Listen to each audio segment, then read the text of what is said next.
קדשת אותי, הצלת אותי, שימחת אותי, ריפאת אותי, שמרת עליי, הודעת אותי, אני תודה.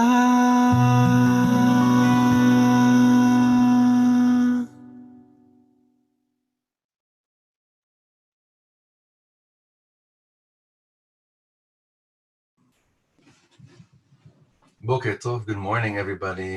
Boker Tov. Thank you so much for being with us. Today's a very, very special day. Today is the 20th Yortzeit of my grandfather, Chaim Yitzchak ben Nachman Yisrael HaKohen. And I cannot believe it's 20 years. I had the privilege of having my Zaidi with me for 20 years in my life. Never enough time, never enough time. Even if I had him for 80 years, it wouldn't be enough time.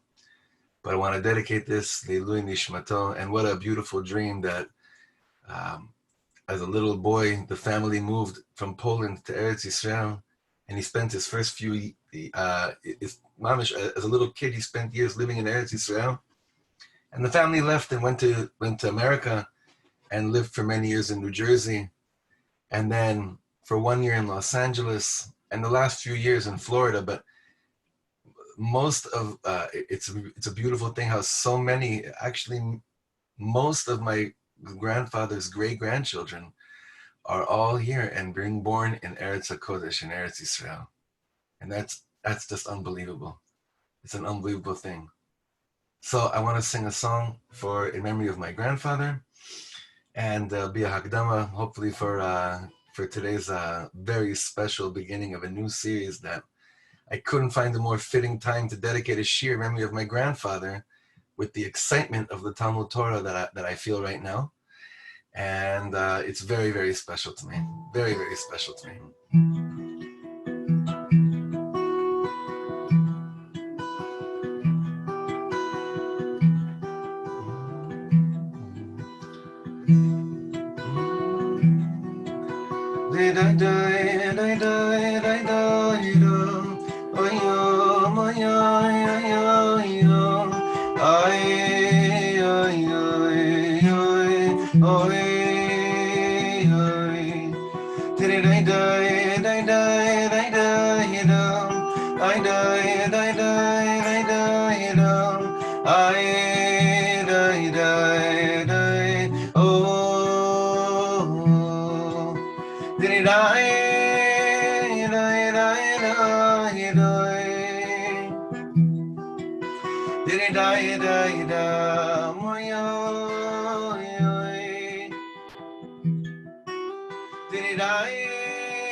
right. I'm usually not nervous.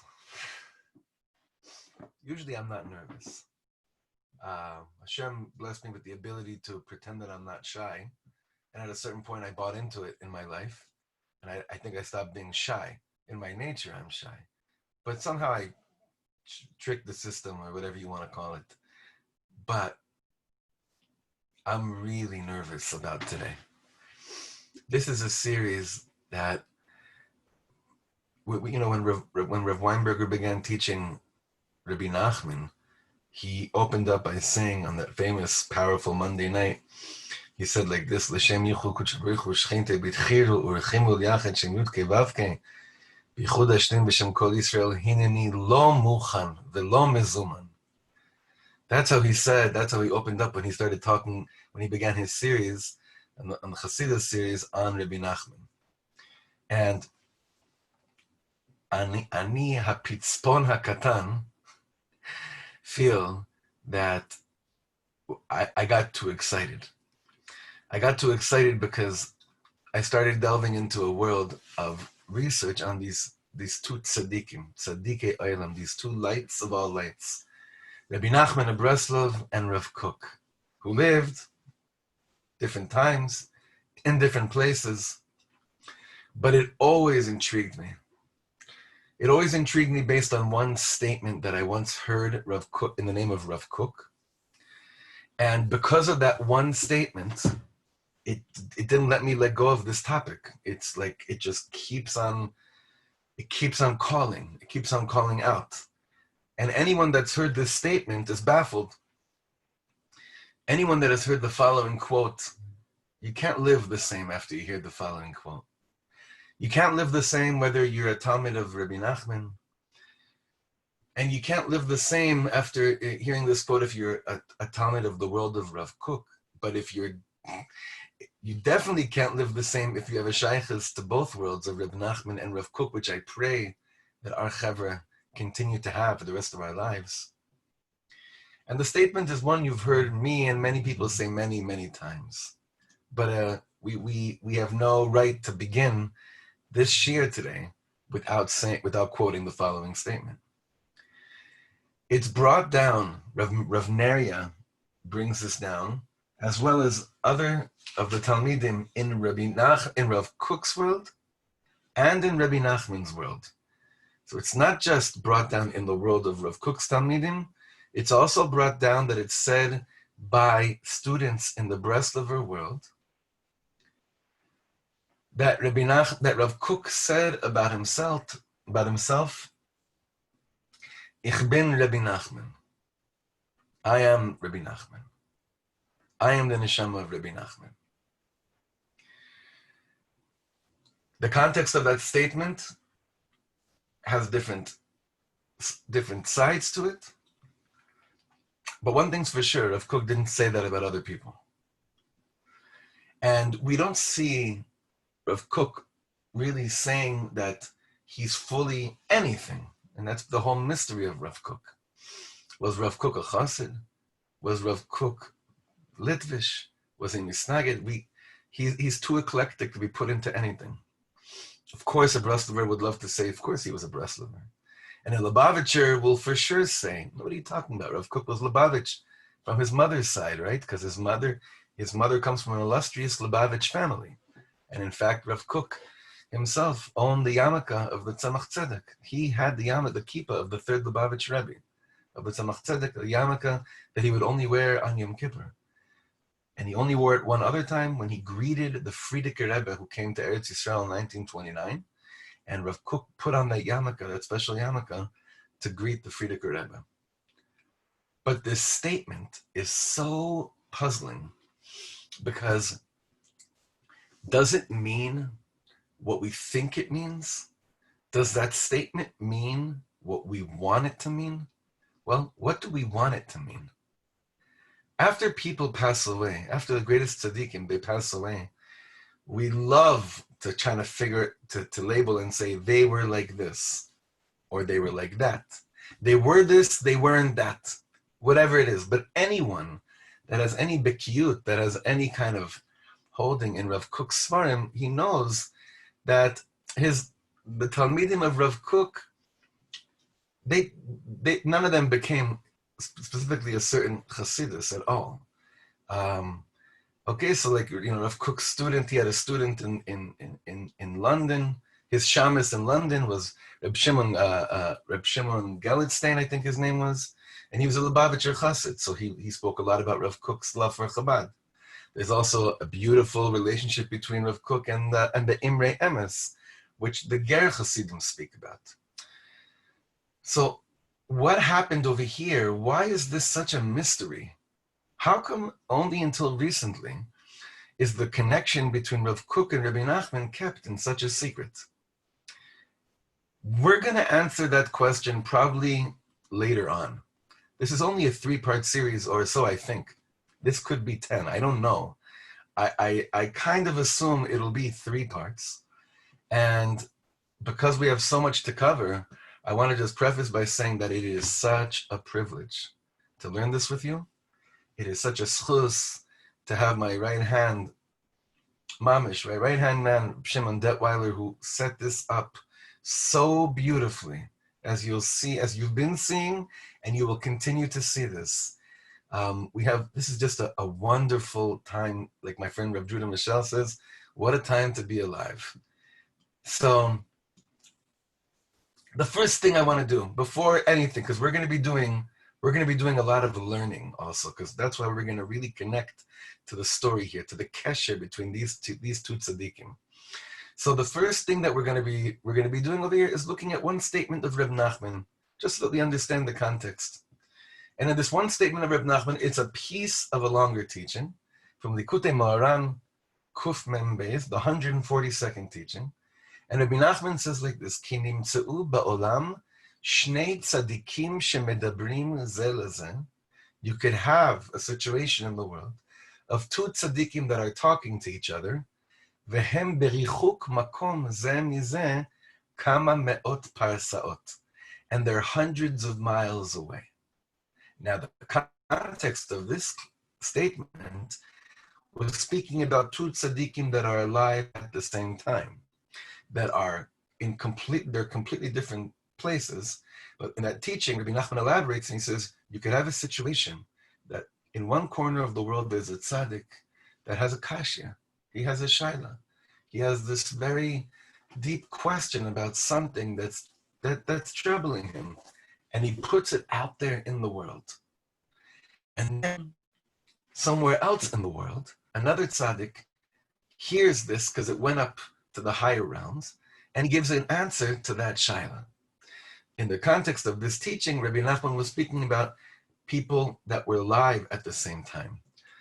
But what we're going to be seeing in our shir, Be'ezrat Hashem, is how this statement of you could have 2 tzaddikim that are talking and conversing with each other is not just limited to being alive in the same time, but also being alive in completely different times. As many of you know, Rav Kook was born, I think, about 50 years after Rabbi Nachman died. They were not around in the same time. But there's one thing I also don't want to do. I want to make it clear over here.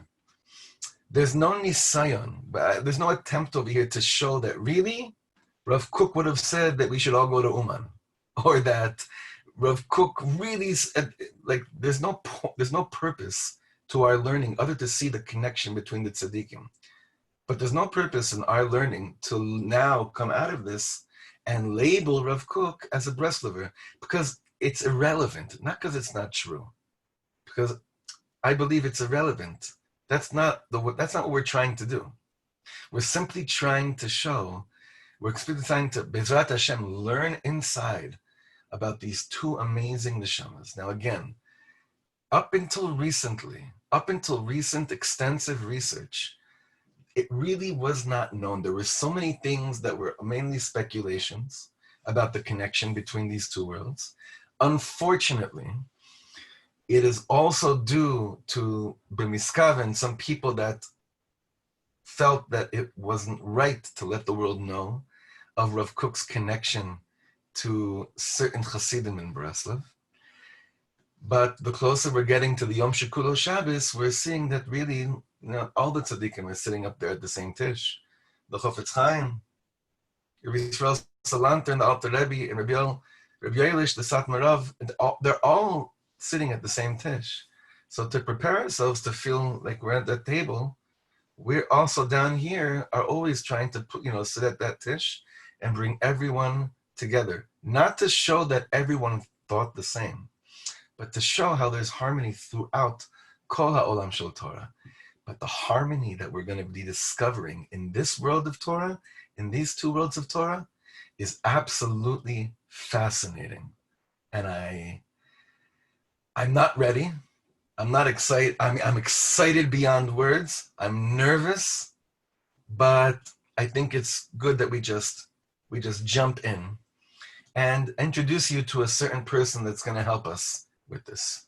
If you look on the screen right now, I want you to meet someone that you probably haven't heard of. His name was Rabbi Yisrael Porat. We have a few pictures of him. And Rav Porat is born in Yerushalayim in 1886. And when Rav Kook ends up coming to Eretz Yisrael in 1904, so Rav Porat becomes one of Rav Kook's top students. In fact, when Rav Kook once spoke about at a certain point, he spoke about the satisfaction he gets from his top pupils. And he says, on both of them, obviously, he says, definitely it's Rav Yisrael Porat and Rav Yaakov Moshe Charlap. These two, they just give me so much hana. They give me so much enjoyment. So Rav Neria quoted, Rav Moshe Tzvi Neria, he quoted from this Rav Yisrael Porat the following thing. And this is like, this serves as a very important makor to us understanding certain things that happened in Rav Kook, especially in the early years, things that were less known in the later years.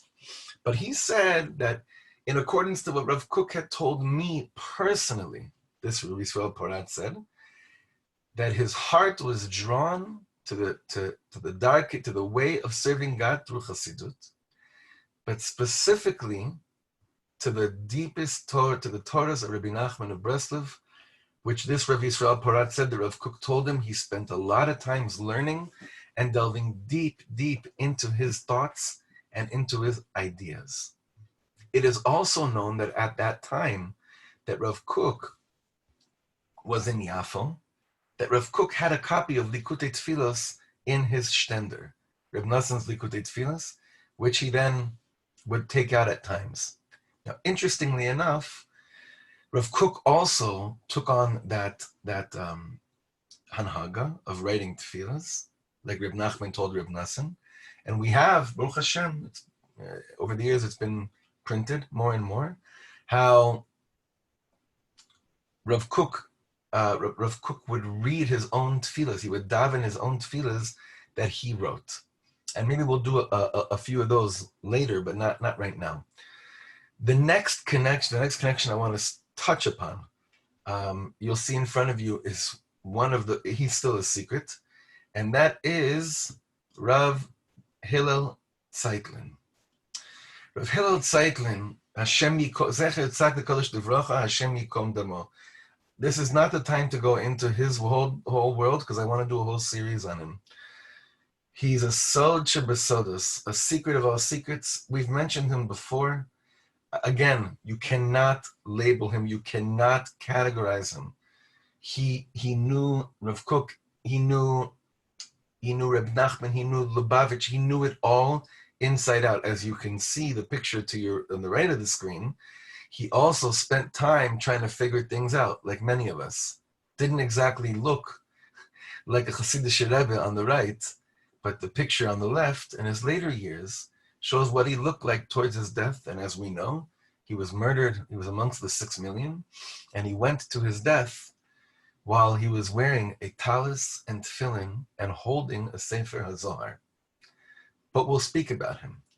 Rav Hillel Zeitlin gives us very beautiful insight. So I want us to learn a few words that Rav Hillel Zeitlin says about this kesher between these two tzaddikim. Hadavar barur lefi akarati. It's clear to me. Shemaran HaRa'aya, that Ra'aya we're going to see over and over again, that stands for Rav Avram Yitzchak HaKohen Kook, that Rav Kook tamach yesodotav, he supported his fundamentals and his principles, l'chol erosh belikutei Moharan. He says, it's clear to me, Rav Kook based, this is by the way, very hard for Brent Merkaz Rav ever to swallow, to see these words, right?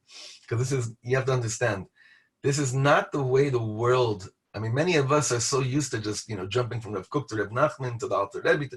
This is not generally how people hear the word Rav Kook with a statement like this, that he says, it's clear to me that Rav Kook based his magnum opus, or his whole world, on Reb Nachman's magnum opus, on Likutei L'chol Erosh beLikutei Moharan, ubeyeter hasfarim shel hachozeh hagadol miBreslov, and in the other svarim as well of Rav Tzeitlin. Hillel Tzeitlin used to call Reb Nachman hachozeh hagadol, the great seer of Breslov. Ve'ilu haya sipek beyadi, if I only could, if I had the time or the ability, I'm not sure when he wrote this, but he says, if I had the time or the ability, I could prove what I just said miraculously. How? Klomar, behashvaot, in comparisons. Mitoch kol ele hasfarim, from all the svarim. Ad shelo yeh kol koreh yachol la'atil shum safek behanachati. Okay, let's go out of the text. What did he just say? He said, if I was able to, if I had access, or if I had the time, again, I don't know when the statement was said, but he knows, Rav Tzeitlin, Hillel Tzeitlin is saying, I know for sure, without a shadow of a doubt, that I could show, based on comparisons in both worlds of writings, of Rabbi Nachman and Rav Kook, that it's mamish one, that it all parallels each other, all of it. And he said, and if I did it right, and you would be exposed to it, you would have no suffix as well. That's what Rav Hillel Tzeitlin says. And that's a pretty big statement. We're not going to try to do that. We are going to talk about something very important today, which is one world of similarities between the two. We have, we'll show you right now, we do have a copy of, this is Rav Kook's Likutei Moharan. This is his copy of it, as you see that stamp on the top right, where it has Rav Avram Yitzchak HaKohen Kook. I can't tell exactly if this was when he was in Yafo or he was in Yerushalayim, but this is a copy of Rav Kook's Likutei Moharan. There was another tzaddik that you've all heard of, which is Rebbe Yisrael Dov Odesser, the Saba, right?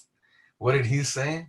So Yisrael Dov Odesser, he lived in Tel Aviv, he lived in Yafo, Tel Aviv also, and he said that Rav Kook would sit on his own balcony, and he had a copy of Likutei Halachas, Reb Nassan's Likutei Halachas, and he would sit and he would move his arms with great enthusiasm and a very, very tremendous amount of excitement, and it was clear to everyone that was walking by what Rav Kook was learning. That's another, just a small nugget of information, like many other pieces that we'll be seeing as well. But the one thing that I wanted to just really speak about today, even though there was everything here is al derech hakdama, was one nekuda about the personalities of these two tzaddikim.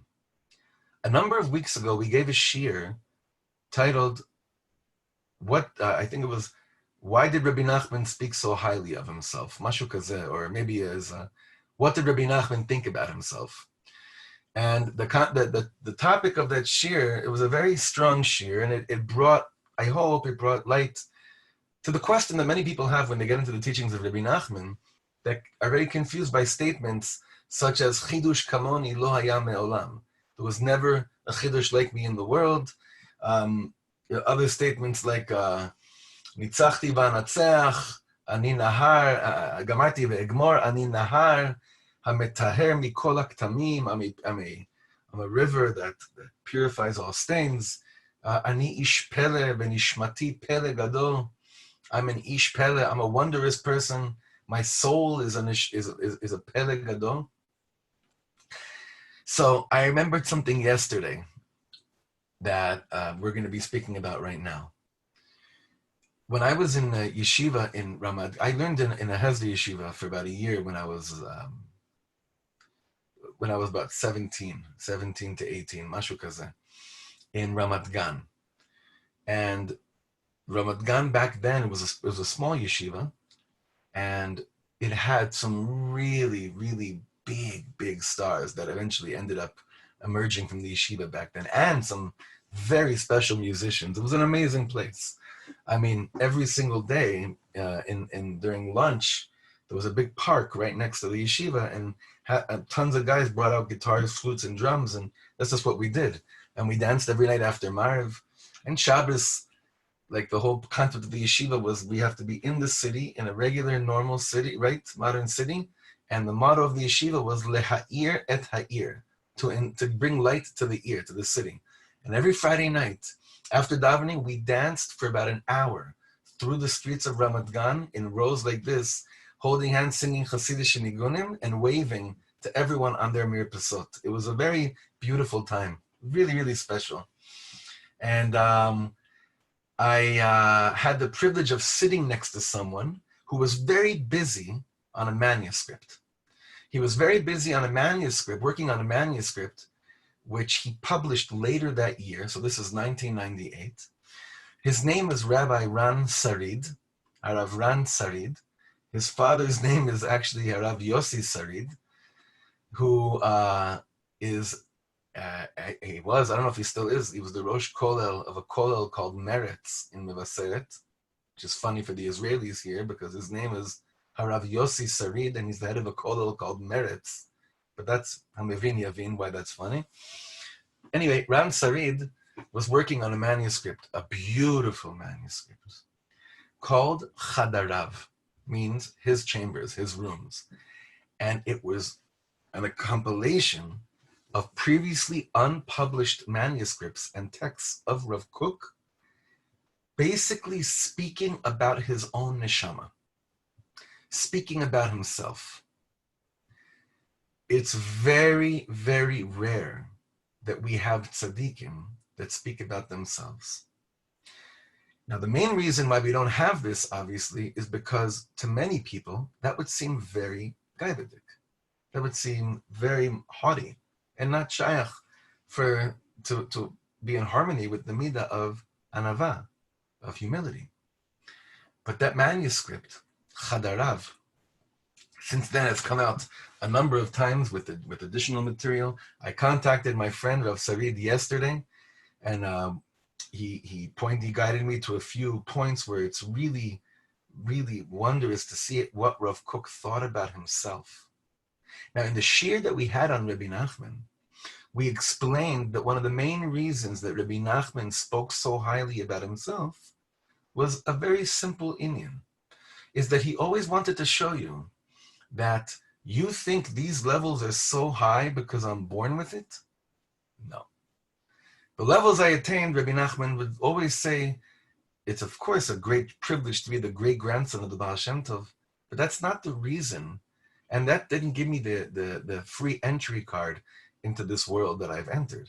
It's because I worked so hard on it. I worked on myself day and night. I mamash, like Mama, it says in last Shabbos, Zos chukas haTorah, Zos haTorah Adam ki yamus ba'ohel. A person has to end divrei Torah mitkalim ela b'mimi shememit atzmo alehem. Like you mamish die over the Torah. You give yourself over to the Torah. So Rabbi Nachman was explaining to his students, the way that we learned it was that you can do it too. This is all a matter of how bad you want it. You can become this, you can enter this world too. It's all a shaila of how bad do you want it or not. But the similarities that we see over here by Rav Kook and Rebbe Nachman is unbelievable. Now, the first person to point us to this is Rav Tzvi Yehuda Cohen Kook. He is Rav Kook's son. He's on the left. This is an early picture of Rav Tzvi Yehuda Cohen. This picture is probably in the 20s or the 30s, I would assume. I think Rav Tzvi Yehuda passes away late 70s or early 80s. I don't remember right now. If anyone knows, you could type that into the chat. You could also, You can also Google it. I'm sure you could find out very fast when he passed away. This was Rav Kook's only son. Rav Kook had one son and three daughters, and Rav Kook lost one of his daughters while he was still alive, similar to Rebbe Nachman, who also lost a number of his children while he was still alive. Rav Kook and Rebbe Nachman both lost their wives, their first wives, and got remarried again in their lifetime. The similarities continue, as we'll see, across the board. Rav Tzvi Yehuda Kohen Kook is pivotal. He's very important over here for us to understand the connection between these two tzaddikim. And I think the last year we're going to do is going to be all about Rav Tzvi Yehuda's connection to Breslov. But Rav Tzvi Yehuda Kohen points out something very important that I want you to see. And this was brought in the intro to the Sefer Chadarav that I just mentioned. So in front of you, you see the following things. But this is speaking about when tzaddikim speak about the loftiness of their own neshamas. Because this is very important in understanding what's going on over here. But Yehuda Kohen says like this. Eilu dvarim mimin miyuchad, hakrana mimromim. These things, when we get access to when tzaddikim speak about their own neshamas, this is something this is a special.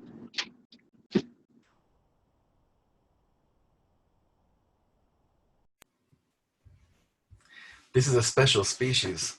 This is something very, very deep. Hakrana, a radiation from the higher realms when we get access to this.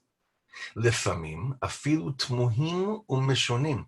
Sometimes when you hear these words, when tzaddikim speak about their own neshamas, it's very bizarre. Meshoneh, it seems very weird. It seems very nothing that you're used to. Min miyuchad shel berurim sheklal eino matzui. This type of speaking is generally not found.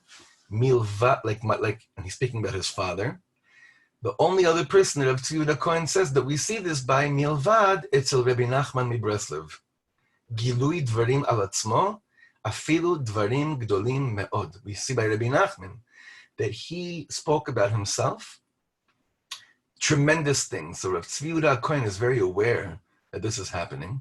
Rav Tzvi Yehuda Kohen Kook is probably much more a Breslover, for Brent Breslover than his Abba was, but we'll see that Bezrat Hashem. Thank you, Mom. 1982 is when he passed away. So Rav Tzvi Yehuda, thank you, Abba, slicha. Thank you, Abba. So Rav Tzvi Yehuda Kohen Kook shows us that it's very bizarre, but when it does happen, it's an amazing thing when you get access to this. I'll give you an example. I once gave this example a few years ago, but I'll do it again right now because I get transported very easily. Listen to this, okay? When Reb Shlomo came back from Russia in 1989, or maybe it was the trip that he did in 1990, I don't remember, probably 1990. So he came back with a nigun like this, and I saw a video of him teaching it to the Rebbe for the first time. Now, I want to show you what I saw, okay? And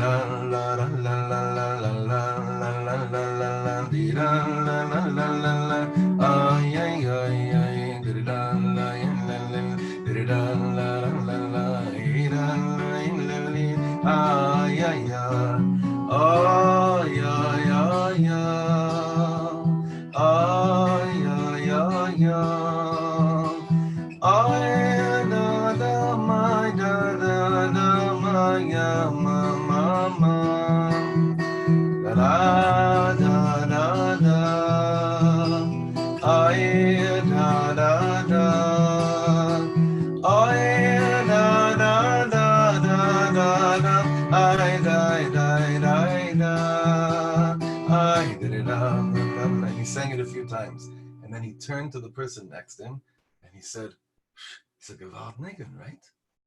Now, if you have no idea who he was or the world that he was into, you'd think, what a Baal Gaiva. He's teaching someone his new song, and he says, "Isn't this an amazing nigun?" But when it's clear to you that was a gift from Shamayim. So when you're saying this is a Gewaltnigen, you're basically saying, isn't this amazing what Hashem dropped down? It's nothing to do with you. You happen to be a tzimor through which that nigun came down. But the real high souls that are plugged in to what Rav Kook's son said, Hakrana mimromim, they're radiating from way above. They're connected to a completely different world. When they speak about themselves, their own Torahs, their chidushim, their nigunim, it's not speaking about it in the sense of, look at my property, look what I have. We have a few writings. We'll speak more about this at a different time, but I wanted to end off today with learning one small piece of Rav Kook speaking about this concept. This is from Rav Kook's Pinkasei HaRe'aya, and he speaks about what we're talking about right now. Rav Kook says like this: Lefamim mitgale betzadikim gdolim tshuka gdola sheyakiru hakol et ma'alatam v'sheya'aminu bikdushatam. Sometimes it's revealed in great tzaddikim this big, tremendous passion that everyone should know of their levels that they've attained, and that they should believe in their holiness. Ve'en tshuka zu ba klal mishum gasut aruach o ahavat kavod hamedumeh. He says, don't be mistaken. This passion and longing that they have for people to know of what they've reached and their kedusha has nothing to do with haughtiness or love or the need for people to love them. That's not at all the situation over here. And again, I know that that's very hard for many people to understand, because if today, if a Rav would get up and he would say, I want you to know, I cannot believe the Torah that I learned last night, the chidushim I came up with. We wouldn't know what to do with it. We'd be like, are you kidding me? Imagine if a musician got up and said, I want to play for you a song that is the holiest song in the world. Are you crazy? This week, this is mamash kashur. I'm sorry, I'm not deviating. You'll see in a second. A few nights ago, I had the privilege of spending the night with a huge tzaddik, a pillar of light, Rav Shalom Arush. We did a program together. I think some of you saw it online. And he said in the middle, he said, אני רוצה לספר לכם, היה לי חידוש ענק אתמול. I had this amazing chiddush yesterday. Now, anyone that knows Rav Shalom Arush knows that if anyone runs away from kavod, it's Rav Shalom Arush. So how could he say, I had an amazing chiddush? It's because he's so disconnected from feeling an ownership, right? And that it's about him, that he could say, I had such a chiddush because it had nothing to do with him. And then he went on to say a chiddush about the concept of gratitude, which was beautiful, beautiful. So anyway, Rav Kook is saying again that tzaddikim don't share the passion that they have for people to know what they're about and where they've reached is not coming from a false place of sheker. So where is it coming from? Third line, ki'im mipnei hacheshek hapnimi. It's coming from an inner longing, an inner passion, shel hitpashtut ha'or ve'hatov shebahem al chug hayoter rachav ha'efshari. It's a little bit difficult Hebrew. I'm going to do a very loose and free translation here. Is that they believe that if they're able to spread more of the sense of closeness and light that they sense on a larger group, matov, you're always going to win. Zatomeret, it means they feel privileged to be basking in a certain world of light, which means their world, right? But they know that in order to really, really take it to the next level, you have to bring it forth and spread it to everywhere. That's where it's coming from. It's not coming from, look what I have. It's coming from a place of, look what you could have. And there's a big, huge world of a difference between the two. Rav Kook continues and he says, V'zel mimin התשוקה של הופעת החוכמה על ידי הימצאות טובות וספרים טובים. This is coming from a place of this passion is shows up from when deep wisdom appears in the world and through the right manuscripts as well.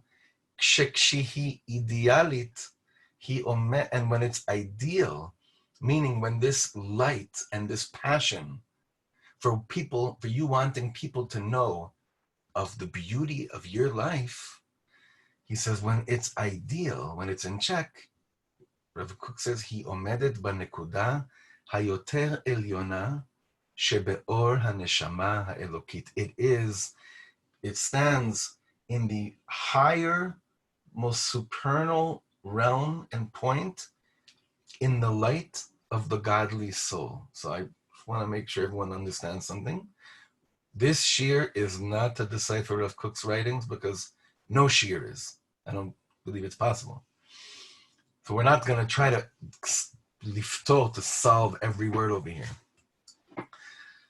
But la'ani dati, humbly speaking, if I had to guess really strong as to what Rav Kook is saying over here, he's saying over here that when you are, he's talking about the tzaddikim. Now, obviously, even though he's not talking about himself, of course he's talking about himself, but he would never put himself in this category.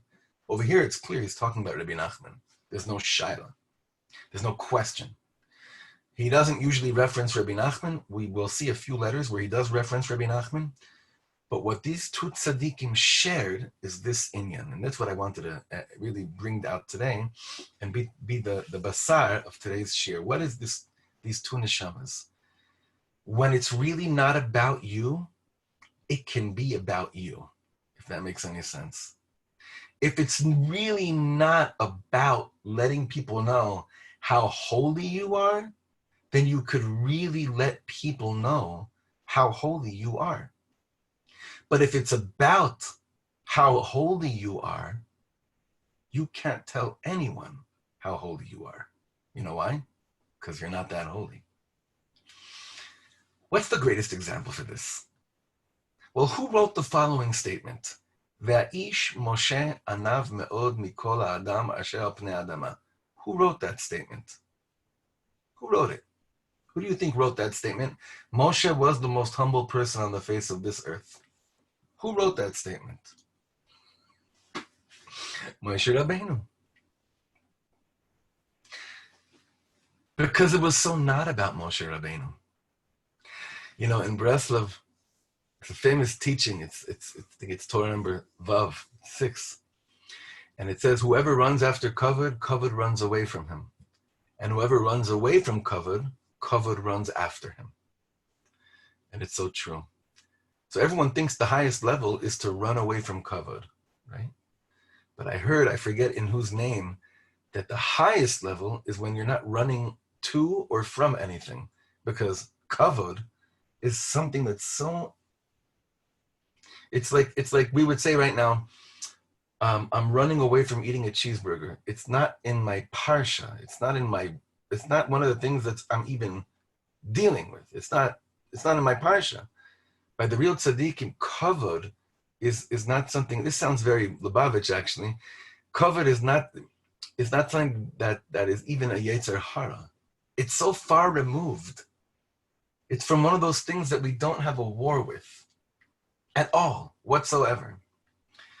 So what we saw from Rav Kook today is that when the neshamas have a passion, when you see a tzaddik write about himself, his own neshama, how lofty and high and elevated it is, it has nothing to do with their need for you to know how holy they are. It's a need for you to know what is available in this world and how you're part of that as well. That was the neshama of Rebbe Nachman. That is the neshama of Rav Kook. So on one level, just on one small place today, we're able to understand that statement we began with. When Rav Kook says, Ich bin Rebbe Nachman, I am Rebbe Nachman, at least in this level, in this place, of speaking about themselves and their understanding of what God placed within them, we see that it's mamish one. And like Rav Tzvi Yehuda Cohen Kook says, we rarely see this kind of language by anybody else. Sometimes we do, but it's very, very rare. But by these two tzaddikim, it's very, very interesting. Next week, Be'ezrat Hashem, what we plan on doing is going through a bunch of incredible pieces, nuggets of information of the kesher that Rav Kook had to the early Breslov Hasidim of Yerushalayim and his correspondence with Hasidim that were still living in Uman. So there's a lot to do. I'm very excited. Thank you so much for being with us. I'm also very excited because I just had the privilege this week of within the 40 for 40 project, one of the 12 tracks out of the 40 is a whole Breslov album that I started this week that I'm so excited about. Because a few weeks ago in Shir, I said, if you want, I'll do for you a playlist of at our Shabbos table. All the zmiros that we sing is basically mainly, Breslover zmiros, and some zmiros I have from home, and some of the Shlomo ones. So many people reached out and said, "Can you make a playlist for me?" And the truth is, these are mainly nigunim that I learned many years ago, and I don't even know where some of them are on tape. And even if they are on tape, I don't think there are versions or quality that people would connect to today. So I said, I'm gonna go for this. So I started this week at B'Siyad Dishmaya, 12 Breslover tracks. Needless to say, if you have if the heart's open to help us make it a reality, and if you want to dedicate it Leilui Nishmat someone, part of it, the whole thing, whatever it is, we are more than happy to have that happen, as well as any of the shiurim. And we thank everyone whenever, every dollar, mamish, if it's an $18, $36, mamish, doesn't matter. It's a feeling of mishpacha. That's the greatest thing in the world. So, Be'ezrat Hashem, may the light of these two tzaddikim continue to guide us towards a world of tremendous kirvat Elokim, ahavat haaretz, ahavat Torah, ahavat atzmi, emuna be'atzmi, and all the good things that wait for us. Have a wonderful day, and Be'ezrat Hashem, we'll see you tonight for Parsha Shir.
הודעת אותי אני, תודה.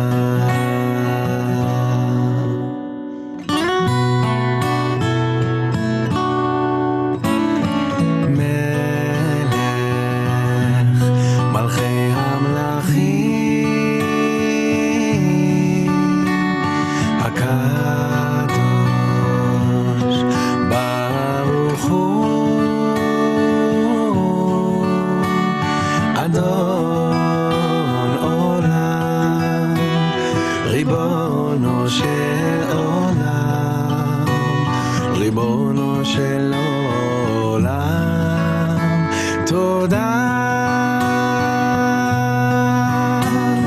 תודה על ריבי רבבות פעמים שעזרת לי, תמכת בי, הושעת אותי, הצלת אותי, שימחת אותי, ריבאת אותי, שמרת עליי, עודדת אותי, אני תודה.